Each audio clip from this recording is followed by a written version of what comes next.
Meu nome é Aília e eu vou falar sobre o período místico. Ele é compreendido entre a mais remota antiguidade e o século XIX. Nesse período, na falta de uma explicação racional para as doenças em plantas, o homem tendia a atribuir a fatores místicos. No final desse período, botânicos já faziam a descrição da sintomatologia de doenças e alguns micólogos já associavam planta doente com fungos. Em 1755, Tillet considerou que a cárie do trigo era causada por um fungo e em 1767, Tosetti defendeu que as ferrugens e os carvões eram causados por fungos que cresciam por baixo da epiderme da planta.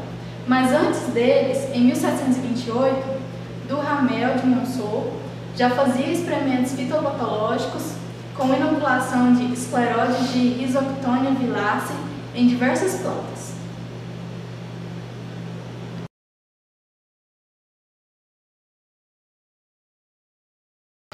Eu sou Ana Carolina e vou falar sobre o período ecológico. Depois de um longo período em que os fitopatologistas catalogaram as principais doenças dos seus agentes, teve início o período ecológico, no qual se reconhece a importância vital do meio ambiente na manifestação da doença. Nesta época foram conduzidos estudos minuciosos sobre os mais variados fatores do meio. A temperatura do solo e do ar, a umidade, a intensidade da luz, a nutrição da planta, a oxigenação, o fotoperiodismo foram analisados e avaliados. As doenças de plantas passaram a ser vistas então como resultante da interação entre a planta, o meio e o patógeno. Ao mesmo tempo, iniciaram-se as pesquisas sobre resistência e predisposição das espécies vegetais aos diferentes patógenos, bem como os estudos correlatos sobre genética. Dentro dessa fase, apareceram os principais conceitos sobre variabilidade dos patógenos, raças fisiológicas, etc. Esses trabalhos foram sempre conduzidos em função do meio, ficando realçado o papel importante desempenhado pelo ambiente, tanto na resistência das plantas como na agressividade do patógeno.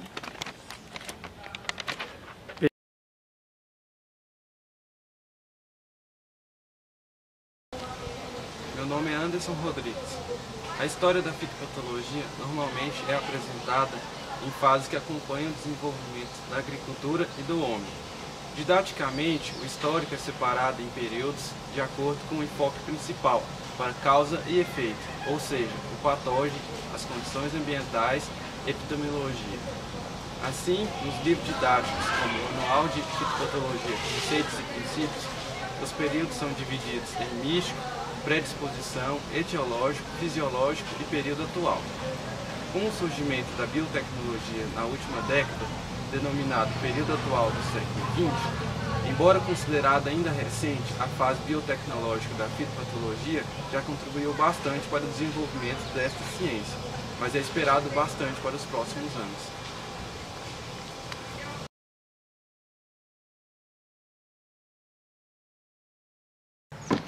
Meu nome é Carla Giovana Cacheteíço e meu assunto é fitopatologia em São Paulo. Em 1888 ocorreu a primeira criação de cargo de fitopatologista no Brasil, na seção fitopatológica do Instituto Agronômico de Campinas, o IAC.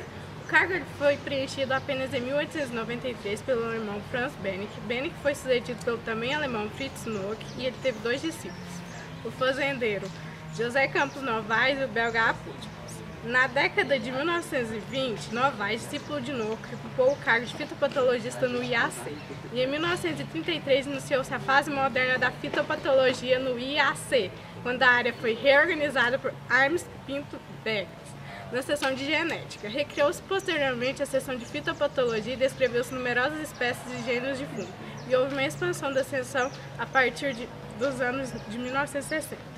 E em 1893 ocorreu o início do curso de fitopatologia na Escola Politécnica de São Paulo, quando em 1901 o curso foi incorporado à cadeia da agricultura geral.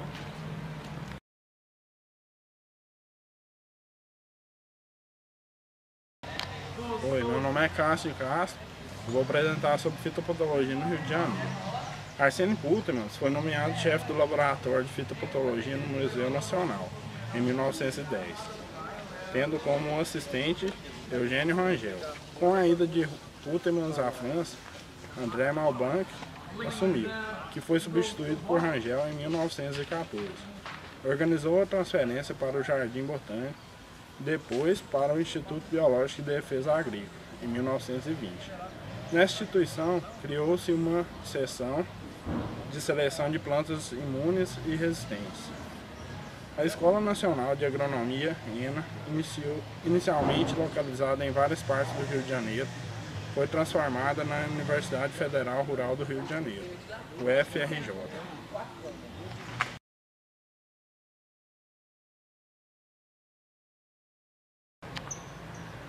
Meu nome é Cássio e eu vou falar sobre fitopatologia na Bahia.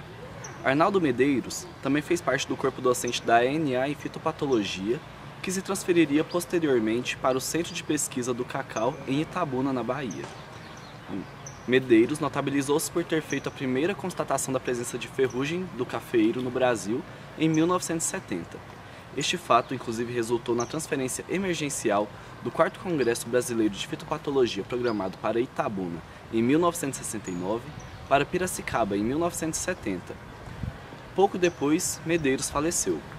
Para seu lugar, veio o micologista José Luiz Bezerra, que era professor na Universidade Federal Rural de Pernambuco. Deve-se mencionar que a Bahia tem a primazia de ter a primeira escola de agronomia no país, fundada em 1877. Ali lecionou o micologista Camille Tonrad, de 1932 a 1942, tendo sido Augusto Chaves Batista um de seus discípulos.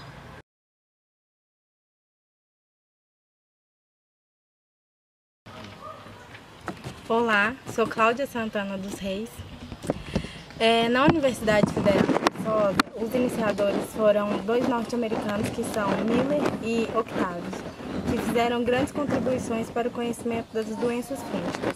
Logo depois, foi sucedido pelo Geraldo Mendes, que teve destacada atuação na pesquisa de ferrugem do cafeeiro.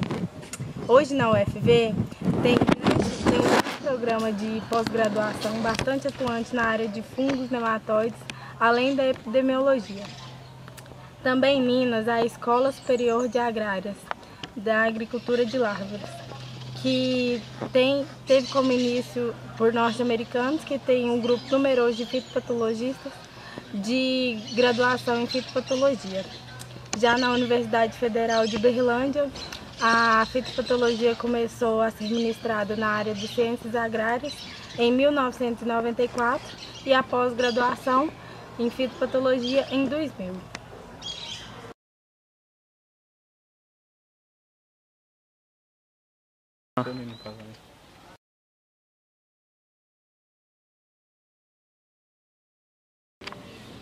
Eu sou Fernando Nunes Mon e vou falar sobre a fitopatologia no estado de Ceará, onde na Universidade Federal de Ceará a fitopatologia é ministrada desde o ano de 1920 pelo Centro de Ciências Agrárias e na época era chamada de Escola de Agronomia do Ceará.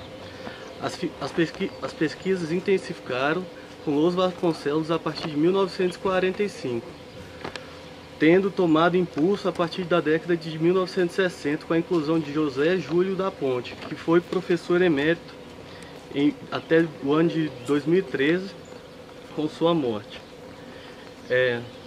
Formou-se também o núcleo atuante em virologia vegetal nos anos de 1970.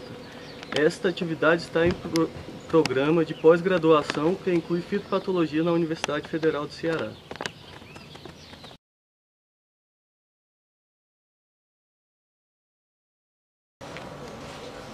Meu nome é Flávia, vou falar sobre a fitopatologia na Amazônia, o mal das folhas da seringueira. Até o século XX, o Brasil e o Peru eram os únicos produtores de borracha no mundo. No Brasil, a extração total era feita na floresta amazônica, local de origem da seringueira.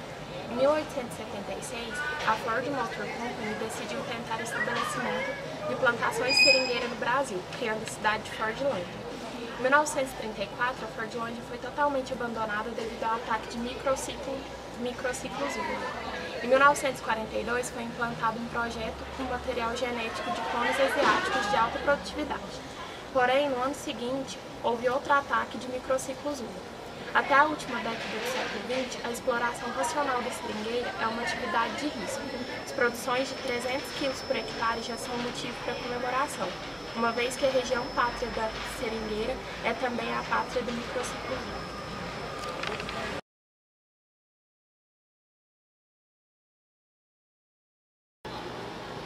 Olá, meu nome é Franciele e vou falar sobre a fitopatologia no Paraná. Os estudos fitopatológicos iniciaram nos anos de 1930 e 1940 na Escola Agronômica do Paraná, hoje setor das Ciências Agrárias da Universidade Federal do Paraná. O primeiro professor fitopatologista foi Mário Novak, que foi sucedido por Lúcio Veloso e posteriormente por Vismar da Costa Lima e sua esposa Maria Lúcia da Costa Lima. Desde 1980, o Paraná conta com uma rede de universidades estaduais que inclui o ensino da agronomia em Maringá, Londrina e Ponta Grossa, que inclui o ensino de fitopatologia para graduação e mais recentemente para pós-graduação. Possui um instituto muito importante de pesquisa, que é o Instituto Agronômico do Paraná, o IAPAR. As pesquisas sobre soja encontram-se concentradas principalmente na Embrapa Soja, Londrina, que contribui para expandir a cultura pelo país e solucionar problemas decorrentes dos últimos anos, como necrose das hastes, cercosporiose e ferrugem asiática.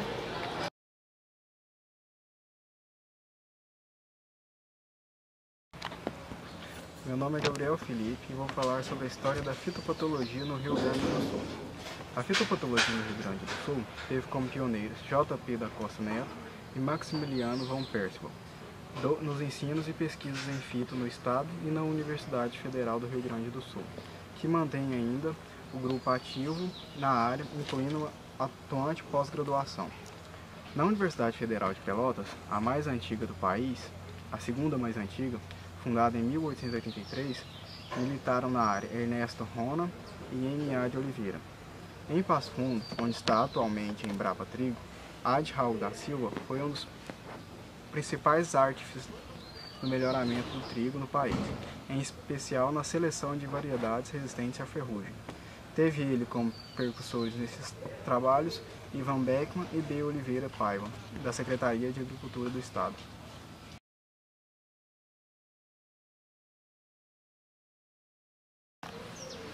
Olá, meu nome é Gabriel Laros Rabelo e vou falar sobre a fitopatologia em Brasília. Então, a UNB, Universidade de Brasília, criada juntamente com a fundação da cidade em 1960, consolidou o estudo da fitopatologia nos anos 70, com Arnaldo Takatsu e José Dianese. E com a vinda de 3 ex-membros do Instituto Agronômico e mais 3 recém-doutores da Universidade da Califórnia, foi organizado a pós-graduação em fitopatologia em 1976. Em seguida, criaram 3 centros de pesquisa da Embrapa, hortaliças, cerrado e recursos genéticos, sendo que todos estes possuem núcleos ativos de fitopatologia. Também vale ressaltar a importante participação de Dalmo Giacometti e Adi Raul da Silva.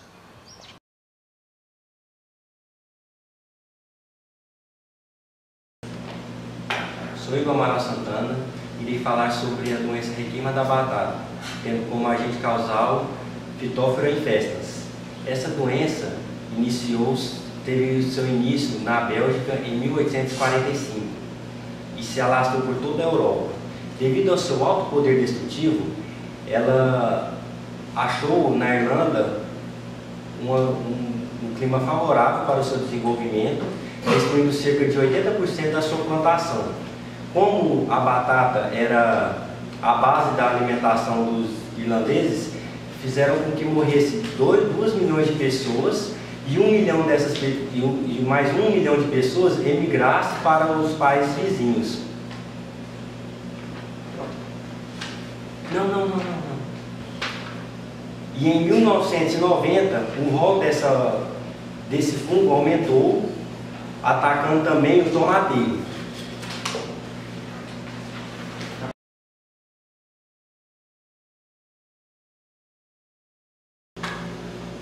Olá, meu nome é Igor. A hematosporiose do arroz é conhecida historicamente pela catástrofe Bengala. Bengala, hoje dividida entre Índia e Bangladesh, estava em situação desesperadora pela guerra que atingiu o seu apogeu em 1942, consumindo todo o estoque de alimentos da região, ficando dependente do arroz. O arroz sofria com a hematosporiose, que causava danos de até 50% em cultivares precoces e de 75% a 90% em cultivares tardias. A fome foi inevitável, causando 2 milhões de mortes.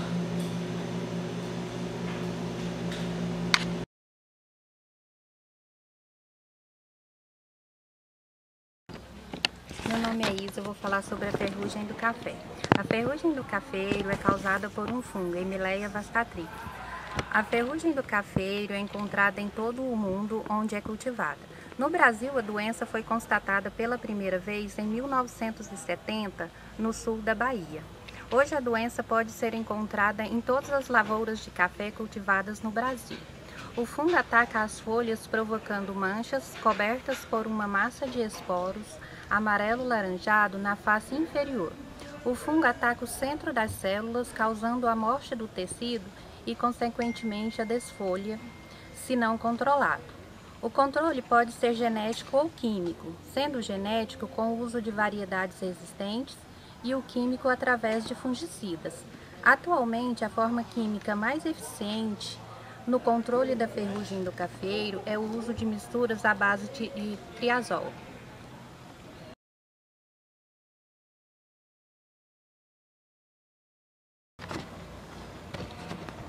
Sou a aluna Isabela Freires Gonçalves. Clavíceps é um fungo comum em regiões de clima temperado. Surgiu nos Estados Unidos em 1722 devido ao surto do fungo que infecta o centeio e outros cereais, produzindo alcaloides que causam ergotismo em humanos e outros animais. Consumem os grãos contaminados do fungo. Os sintomas caracterizam por depressão, confusão mental, hipertensão e vários outros, causando quadros de dor intensa e tremor. A doença é atribuída ao físico francês que desde então descobriu que o ergotismo pode ser reduzido pela separação dos escleródios dos grãos saudáveis antes da moagem.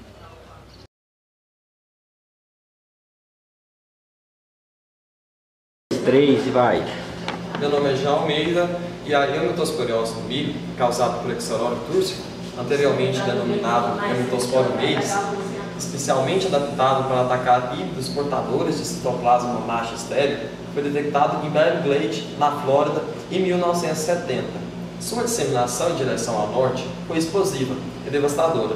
Em 2 meses, o patógeno chegou aos grandes estados produtores de Iowa e Illinois, dos Estados Unidos. 15 dias depois, já eram vistos em todos os estados do Nordeste americano. No final, 15% da produção americana foi destruída, cerca de 20 milhões de toneladas. Em 1975, o autor Rochefort dramatizou a situação, calculando que a produção perdida, se fornecida ao gado e transformada em carne, produziria 30 milhões de hambúrgueres. A partir daí, a população americana teve real noção da situação.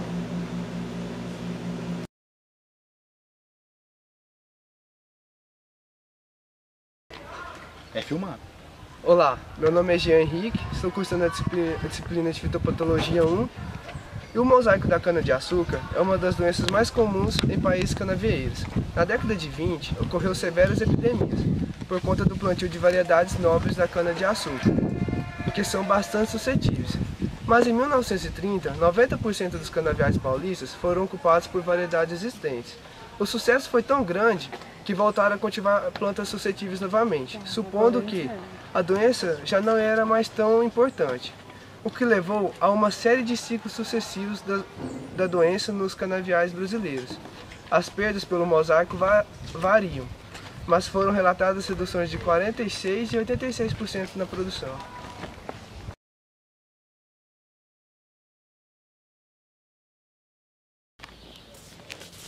Meu nome é Jonathan, vou falar sobre a história da tristeza dos citros. No final da década de 30, uma moléstia de causa desconhecida começou a chamar a atenção dos produtores de citros no estado de São Paulo. As árvores afetadas tinham seu crescimento paralisado, produção diminuída e seca generalizada de galhos, e por fim morriam. Os sintomas eram mais severos na combinação de laranja azeda enxertada com laranja doce, e nessa combinação ela representava mais de 80% dos pomares. Estima-se que mais de 9 milhões de árvores, que significa quase a totalidade dos pomares existentes, pereceram em pouco mais de 10 anos. O uso de combinação tolerante com a substituição da laranja azeda pelo limão cravo foi o principal método de controle, assim abrindo caminho para o renascimento da citricultura no estado.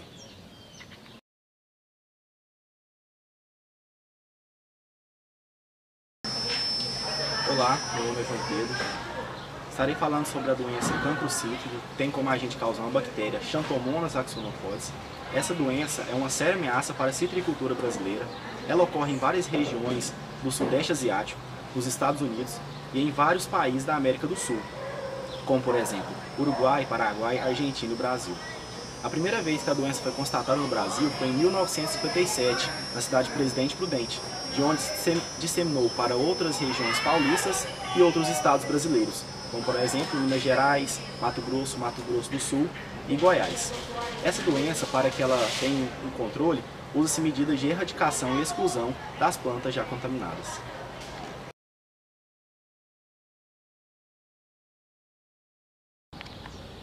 Olá, meu nome é Joyce Cristine e eu vou falar sobre uma das epidemias famosas do Brasil, o mal do Panamá. É uma doença endêmica por todas as regiões produtoras de banana do mundo. No Brasil, o problema é ainda mais grave em função das variedades cultivadas, que na maioria dos casos são suscetíveis. Ela é causada pelo fungo Fusarium oxysporum. A disseminação ocorre pelo uso de material de plantio contaminado, água de irrigação e drenagem, água de inundação, pelo homem, por animais e equipamentos. O controle é melhor por vias de variedades resistentes. Os sintomas mais que acontecem normalmente são rachaduras no pseudocaule, a quebra do galho, manchas vermelhas, murcha e amadurecimento foliar. No Brasil ele foi constatado em 1930 em Piracicaba, em São Paulo.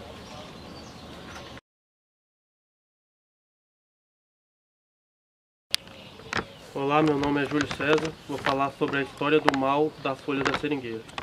Bom, até o início do século XX, o Brasil detinha a posição de maior produtor e exportador de borracha natural do mundo. A totalidade dessa produção era obtida diretamente da floresta amazônica.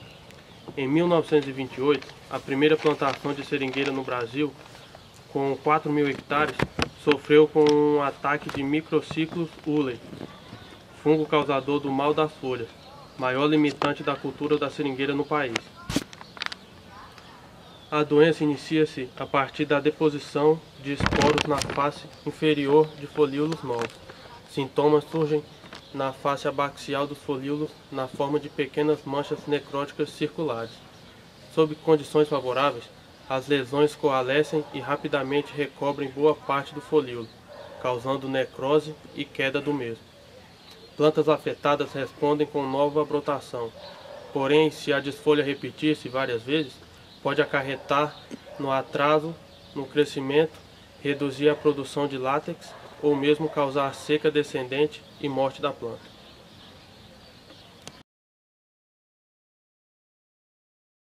Eu fico nervoso mesmo. Oi, meu nome é Marcos Vinícius. Vou falar sobre a doença Juan Globin dos citros, conhecida como Green.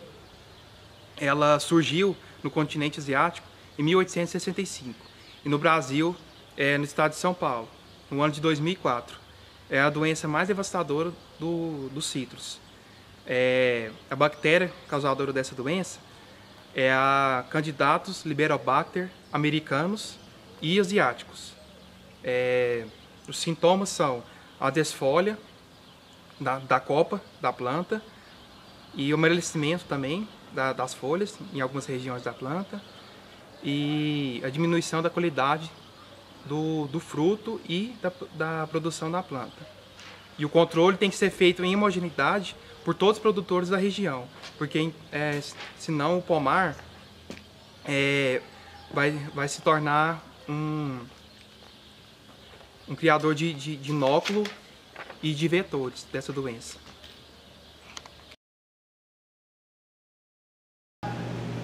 Oi, meu nome é Mariana.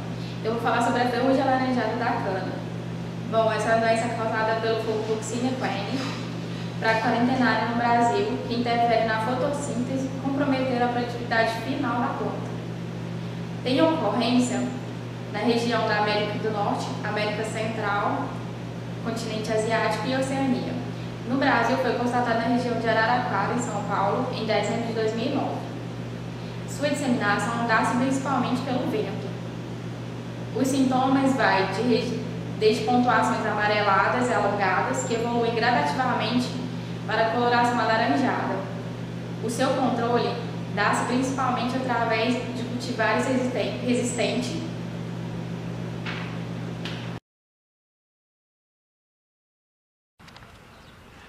Olá, meu nome é Mariane e vou falar sobre a requeima da batata.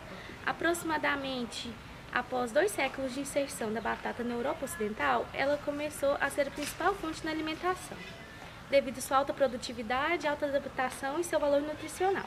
Em junho de 1845, uma grave e destrutiva doença começou a ser vista na Europa Ocidental, hoje conhecida como requeima causada por Phytophthora infestas. Primeiramente, ela foi vista na Bélgica, posteriormente na Holanda, França e Inglaterra e no dia 6 de setembro na Irlanda, onde causou uma queda na produtividade de 25%. Em 1846, a comunidade científica começou a discutir sobre essa doença e, paralelamente, a doença começou a agir mais cedo, tendo um clima favorável, multiplicou-se mais rapidamente, causando a queda de produção de 80%, causando assim a morte de 2 milhões de pessoas e 1 milhão de imigrantes. Em 1861, descobriu-se o seu agente causal e é considerado o nascimento da fitopatologia. Apesar de 150 anos de estudo, até hoje essa doença é de difícil controle.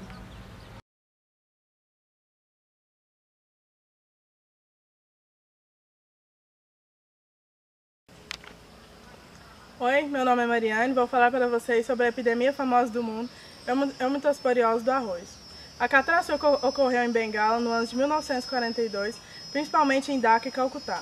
O que aconteceu foi que os anos de guerra consumiram todo o estoque de alimentos na região, e a situação tornou-se cada vez mais desesperadora, devido a eles serem extremamente dependentes do arroz para sua alimentação. Eles viram com terror suas plantações serem dizimadas por um fungo conhecido por Eumethosporium oryza, hoje Cotyledons meiabeanus, causador da mancha parda que provoca infecção dos grãos, redução da germinação das sementes, morte de plantas originadas de sementes infectadas e destruição da área foliar. O clima de Bengala se mostrava chuvoso e encoberto. As variedades precoces de arroz conseguiram fugir de partes das chuvas e ainda produziram 50%.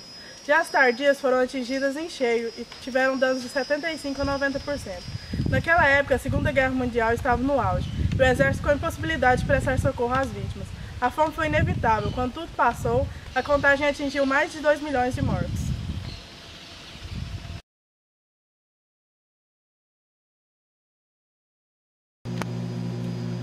Olá, meu nome é Matheus Henrique. Eu estou aqui para falar sobre a ferrugem no cafeeiro. O nome científico é Emileia vastatrix. A ferrugem ataca nas plantações de café em todas as regiões do mundo. Onde essa rubicéia é cultivada no Brasil, foi constatada em janeiro de 1970 por Arnaldo Gomes Medeiros, no sul da Bahia. 4 meses depois, a doença foi encontrada em cafeeiros em quase todos os estados do Brasil. Hoje a doença pode ser encontrada em todas as lavouras de cafeeiro cultivadas no Brasil. Os prejuízos no Brasil nas regiões de cafeeiro, onde as condições climáticas são favoráveis, a doença atinge em média cerca de 35% sob condições de estiagem prolongadas nos períodos de maior severidade da doença.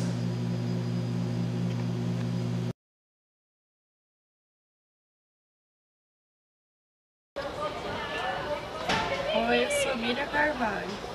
Apesar do esporão do centeio causar perdas na produção, o que é de mais importante são os alcaloides tóxicos presentes nos escleróides. Os alcaloides eles causam mal à saúde humana e animal. Na Idade Média, as pessoas haviam o costume de moer grãos junto com os escleróides. E como eles comiam pães, eles acabavam se contaminando com a doença. Essa doença foi conhecida como fogo sagrado ou fogo de Santo Antônio.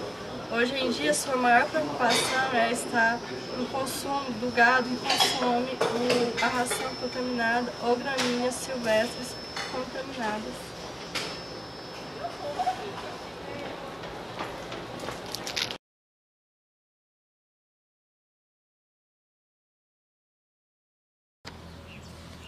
Meu nome é Nicolas Gomes, sou acadêmico do curso de agronomia e vou falar sobre a epidemia do mosaico da cana-de-açúcar. O vírus do mosaico da cana-de-açúcar foi introduzido no Brasil na década de 20, provavelmente através de toletes contaminados trazidos da Argentina. Naquela época, a totalidade de nossas plantações eram compostas por variedades de Saccharum officinarum, a cana nobre, assim chamada pela excepcional riqueza em açúcar que nela caracterizava. Outra propriedade das canas nobres era a alta suscetibilidade de diversas doenças, destacando-se o mosaico.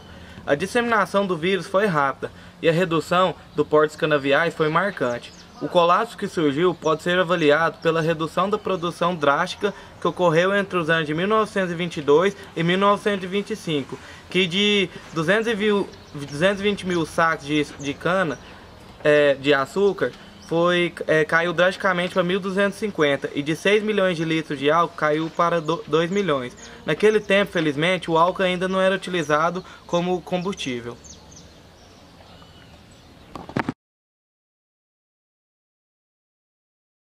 Olá, meu nome é Rainer Santos e vou apresentar sobre o cancro cítrico. O cancro cítrico teve origem na Ásia e foi encontrado no Brasil em 1957, nos pomares de laranja de São Paulo.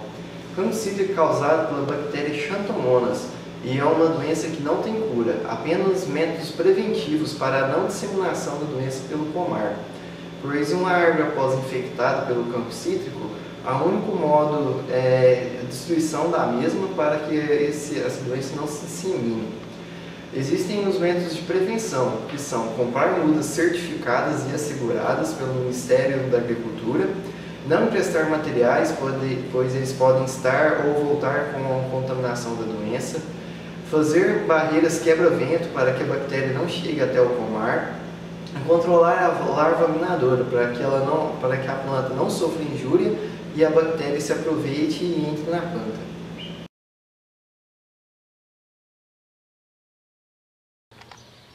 Olá, eu sou o Robert. Eu vou falar sobre o mal do Panamá na bandana. Essa doença foi encontrada pela primeira vez no Brasil em Piracicaba em 1930. Essa doença é causada pelo fungo Fusarium oxysporum. Na época, no estado de São Paulo, eram produzidas variedades de banana, maçã, ouro e prata. Essas variedades demonstravam grande suscetibilidade ao patógeno. Isso inviabilizou a produção de banana em São Paulo. Essa cultura se tornou cada vez mais nômade, se migrando para o oeste.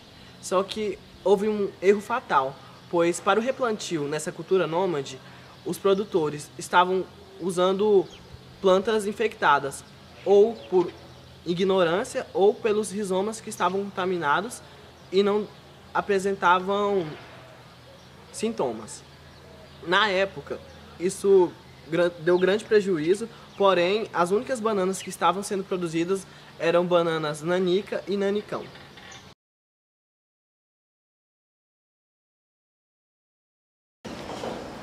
Olá, sou Rodolfo David Martins, vou falar sobre o carvão da cana-de-açúcar e seu patógeno é o Xylella xictano, que afetava áreas plantadas com a variedade POJ36 e POJ213.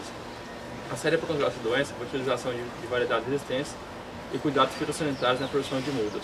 Assim, o carvão deixou de preocupar por várias décadas, até a chegada da crise do petróleo em 1975, onde o governo investiu pesadamente na produção de etanol carburante e, consequentemente, houve expansão nas áreas de cultivo. E cerca de 45% dessas áreas era plantada com a variedade NA5679, que era moderadamente suscetível à doença. Com a nossa produção de etanol, as boas práticas na produção de mudas foram esquecidas e, novamente, o carvão veio à tona, infectando muitas áreas. Com a incidência alarmante do carvão, o governo do estado, através da Secretaria de Agricultura e Abastecimento, limitou-se o plantio da variedade. E, após o período crítico, a variedade foi substituída.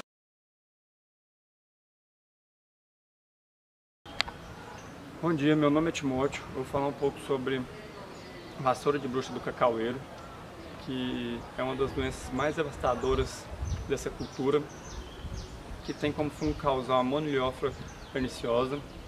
E os sintomas induzidos desse fungo é o superbotamento e os ramos secos, que dão esse nome vulgar, vassoura de bruxa. Essa doença foi descoberta no Suriname no ano de 1895, que demonstrou seu grande poder devastador na Venezuela. No Brasil, ela chegou em 1980, mais precisamente na Bahia, que devastou grandes lavouras de cacau, dando prejuízo a grandes agricultores.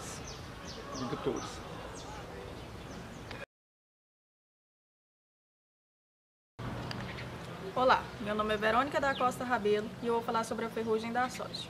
Em maio de 2001, 2 meses após terem sido constatados no Paraguai sintomas da ferrugem asiática da soja, Phacopsora psirizi, também foram observados em campos de cultivo do Paraná. Esse patógeno, que individualmente não causa espanto, distribui-se em grande quantidade no limbo foliar. E isso provoca desfolho, que por muitas vezes essa desfolha ocorre antes dos grãos formarem-se completamente. E isso provoca prejuízos significativos à produção.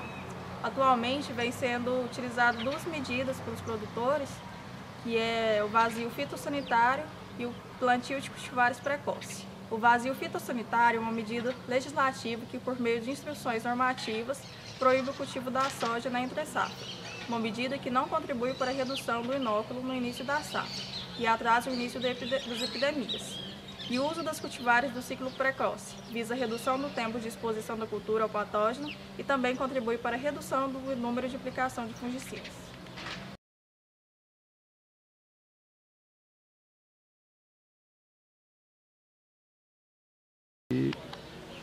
Meu nome é Walter Silva Brás e vou falar das doenças famosas do Brasil, Huang e Longming.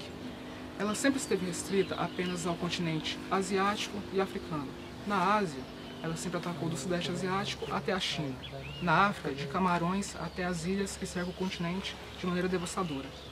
Nesses lugares, ela sempre foi reconhecida como a doença mais importante e mais devastadora em citros. Ela é uma doença incurável, pois a bactéria que causa essa doença, ela ataca o floema da planta. No Brasil, mesmo sabendo da ocorrência do vetor e também mesmo tendo condições climáticas favoráveis ao alastro dessa doença, ela chegou no Brasil apenas em 2004, principalmente no Sudeste, devastando a economia dos citros fortemente no estado de São Paulo.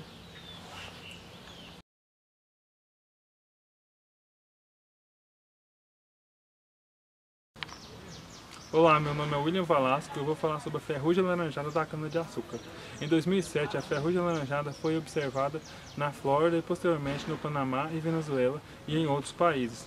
Segundo o engenheiro agrônomo e coordenador de fitossanidade do CTC, Enrico Debene, a ferrugem alaranjada pode causar a redução na produção agrícola, representada de 20 a 40% de perda em TCH. O principal sintoma visível no canavial a olho nu está na cor alaranjada das pústulas sobre a face inferior das folhas. O principal agente de dispersão é o vento, que permite dispersão a longa distância. Além disso, esse é um fungo biotrófico, ou seja, dependente do seu hospedeiro. A principal forma de prevenção de doenças de modo geral em melhores retornos à produtividade é sem dúvida o preventivo. Na cultura da cana, os programas de melhoramento para a criação de novas variedades resistentes é o método mais utilizado. Meu nome é Lorena, eu vou falar sobre o Microcyclus ule, que é uma doença muito importante na cultura da seringueira. A seringueira é uma planta muito importante para o Amazonas, mas ela é uma planta também que tem condições ideais para ser cultivada e produzir o seu efeito econômico importante. A planta seringueira é tremendamente dependente de condições climáticas.